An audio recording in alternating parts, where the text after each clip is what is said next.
السلام علیکم ورحمۃ اللہ وبرکاتہ۔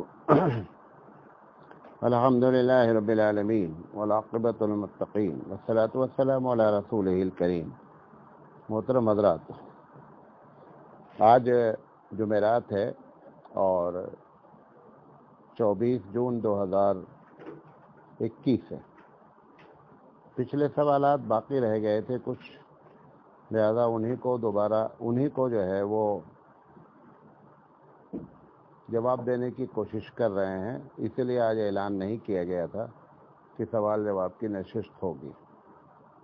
پوچھا گیا ہے کہ اگر کوئی عورت ناپاک ہے، یعنی حیض کی حالت پہ ہے، تو کیا وہ عورت میت کو غسل دے سکتی ہے؟ حیض کی حالت میں عورتوں کے بارے میں فتویٰ یہ ہے کہ وہ میت کے قریب ان کو نہیں جانا چاہیے۔ نمبر 1، اگر کوئی بھی نہلانے والا نہیں مل رہا ہے، وہی ہے جو نہلا سکتی ہے، تو مجبوری درجہ ہے، پھر وہ نہلا سکتی ہے۔ پوچھا گیا ہے کہ مولانا صاحب 40واں کا کھانا جائز ہے یا نہیں؟ سب سے پہلی بات یہ سمجھ لیجئے کہ 40واں کی کوئی شرعی حیثیت ہے ہی نہیں، اور یہی وجہ ہے کہ اس 40ویں لفظ کی کوئی عربی نہیں ہے، کیونکہ رسول عربی اگر یہ چیز بیان کرتے تو اس کی کوئی عربی ہونی چاہیے تھی۔ یہ فارسی لفظ ہے، اردو والوں نے اس کو استعمال کیا کیونکہ عربی میں چہ ہوتا ہی نہیں ہے۔ اب ایک آدمی بطور ایصال ثواب کے کھانا کھلاتا ہے غریبوں کو تو اچھی بات ہے اور کھلا سکتا ہے، لیکن اس کے لیے جو دن متعین کیا جا رہا ہے، چاہے 40ویں دن ہونا، وہ شرعی لحاظ سے غلط ہے۔ ایک بات۔ دوسری چیز، کھانا جو ہمارے پاس مروجہ ہے، مروجہ سے مراد جو سسٹم میں ہے، جس طریقے سے 40واں منایا جاتا ہے کہ رشتہ داروں کو بلایا جانا ہے، اور ہر علاقے میں الگ الگ طریقے سے ہے۔ بعض علاقوں میں فروٹ رکھتے ہیں، یہ رکھتے ہیں، ایسا لگتا ہے کہ جس کا 40واں منایا جا رہا ہے اس کے مرنے سے گھر والے اتنے خوش ہیں کہ خسکم جہاں پاک ہوا۔ بھئی ایک آدمی کو اگر غم ہے کہ ہمارے والد یا جس کا بھی انتقال ہوا ہے، تو پیٹ بھرے آدمی کو بلانا، لوگ آتے ہیں اور رشتہ دار آتے ہیں، سب کھانا کھاتے ہیں، یہ خوشی کا ماحول پیدا کیا جائے۔ اگر واقعی میں ان کے مرنے سے آپ خوش ہیں تو پھر ٹھیک ہے، خوشی منا لیجیے آپ، لیکن یہ جو 40واں کے نام پہ کیا جا رہا ہے، اس کی کوئی شرعی حیثیت نہیں ہے۔ ایصال ثواب کے طور پر کسی بھی غریب کو کھانا کھلانا بغیر وقت کے متعین کیے ہوئے ایک دم جائز ہے۔ آپ 100 کو کھلائیں، 50 کو کھلائیں، لیکن ہمارے بھارت میں جو طریقہ ہے کہ آ کر کے رشتہ دار لوگ کھانا ہے، بیکار مارنا ہے، اور اس کے بعد جو ہے اس کھانے کا عیب نکالنا ہے، یہ ایک دم غلط طریقہ ہے۔ پوچھا گیا ہے کہ شادی بیاہ میں کوئی ایسی تاریخیں ہیں، کوئی ایسا دن ہے یا کوئی ایسا مہینہ ہے؟ 3 باتیں ہیں، کوئی تاریخ، کوئی دن یا کوئی ایسا مہینہ ہے کہ جس میں شادی کرنا اللہ کے رسول نے منع کیا ہے۔ یہ جو ہمارے یہاں طریقہ ہے، کیونکہ اصل میں کیا ہے کہ بھارت کے لوگوں کا اپنا ایک اسلامی ایڈیشن ہے۔ ہم اپنا اسلام اللہ کے رسول سے سمجھنے کے بجائے ہم اپنے باپ دادا کے طریقے، رسم و رواج اور روایت کے مطابق کرتے ہیں۔ اسلامی لحاظ سے کوئی بھی شادی کا دن کہ یہ دن غلط ہے، تاریخ 3/13/23 ہے، اس میں شادی نہیں ہو سکتی، منگل کے دن نہیں ہو، سارا کا سارا اگر اس کو تحقیقی انداز میں دیکھا جائے تو اس کا تعلق عقیدے سے ہے، اور عقیدے سے اگر جب تعلق ہو جاتا ہے، کسی دن کو منحوس، کسی تاریخ کو منحوس جاننا، تو یہ بدعت وغیرہ نہیں ہوتی، یہ شرک کی کیٹیگری میں آتا ہے، شرک ہوتا ہے۔ یہ لوگ سمجھتے ہیں شرک یہی ہے کہ ہم جب اللہ کے ساتھ کسی کو شریک کریں۔ آپ نے اس میں بھی شریک کیا کہ دن کے اندر نحوست ہونے کی طاقت ہے۔ سب دن اللہ کے بنائے ہیں، سارے مہینے اللہ کے ہیں، لہذا اللہ نے کوئی دن بھی ہمارے انسانوں کے لیے منحوس بنایا ہی نہیں۔ اگر منحوس ہے تو اس کا مطلب یہ ہوا کہ اللہ کی کاریگری میں نقص ہے، اللہ نے منحوس دن بنایا، لہذا یہ عقیدہ رکھنا ایک دم غلط ہے۔ پوچھا گیا ہے کہ جب دکان یا گھر وغیرہ جب بناتے ہیں تو کہتے ہیں کہ قرآن خوانی کرنا بعض لوگ لازم جانتے ہیں، اور بعض لوگ یہ کہتے ہیں کہ اگر قرآن خوانی نہیں کریں گے تو دکان میں اور مکان میں برکت نہیں ہوگی۔ دیکھیے، برکت تو اللہ کے رسول کے طریقے میں اللہ نے رکھی ہے۔ برکت چاہیے تو اللہ کے رسول کا طریقہ اختیار کیجیے۔ اللہ کے رسول جب کے زمانے میں دکانیں بنتی تھیں تو کیا ہوتا تھا، وہ طریقہ تلاش کریں۔ جب نئے گھر میں لوگ شفٹ ہوتے تھے تو کیا ہوتا تھا، وہ طریقہ تلاش کریں۔ نہ بلکہ میں آگے بڑھ کر کے کہوں، لوگ ناراض بھی ہو جاتے ہیں کہ قرآن خوانی کا کوئی تصور جس طریقے سے آپ کر رہے ہیں، مردے ہونے پر، زندہ ہونے پر، دکان پر، مکان پر، ایسی کوئی بھی قرآن خوانی اللہ کے رسول کی زندگی میں، صحابہ کی زندگی میں، تابعین کی زندگی میں کبھی ہوئی ہی نہیں۔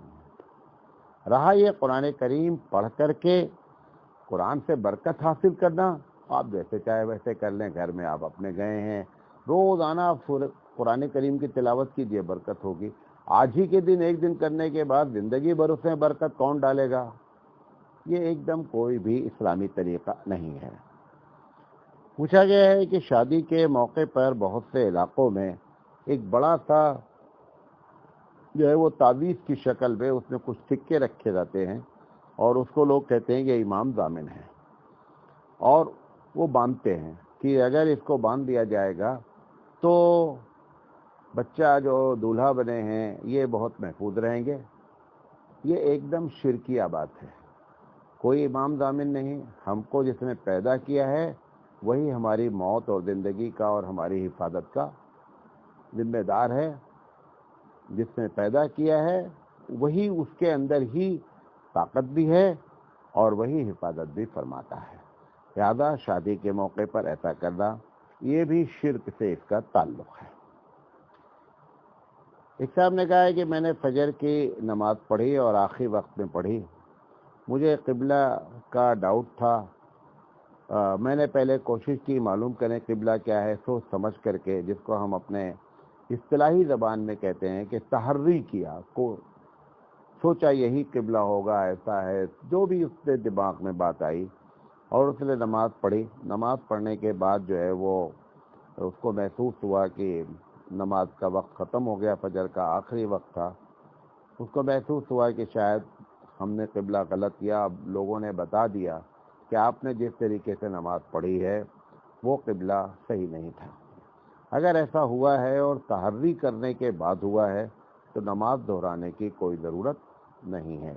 اور رہی آخری وقت میں اگر سورج نکلنے سے پہلے فجر کی نماز پڑھی گئی ہے تو فجر کی نماز ہو جاتی ہے۔ پوچھا ہے کہ ہمارے یہاں مکتب میں بچے 9-10 سال کے ہوتے ہیں اور وہ قرآن کریم پڑھتے ہیں، جبکہ وہ وضو وغیرہ قاعدے سے نہیں کرتے ہیں۔ لیکن وہ چھوٹے بچے ہیں اور ان کے اوپر واجب بھی نہیں ہے، لیکن چونکہ ان کی تربیت کرنی ہے لہذا پڑھانے والوں کو چاہیے کہ ان کو وضو کرائیں۔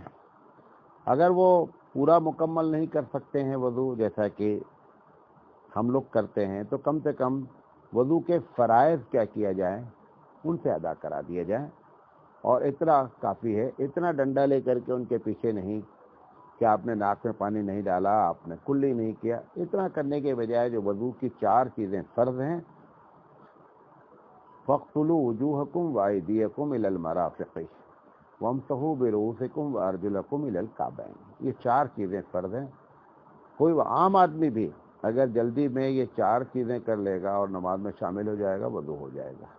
وہ کیا ہے؟ چہرے کا دھلنا، ہاتھوں کا کوہنیوں سمیت دھلنا، سر کا مسح کرنا، اور پیروں کو گٹے کے ساتھ دھلنا۔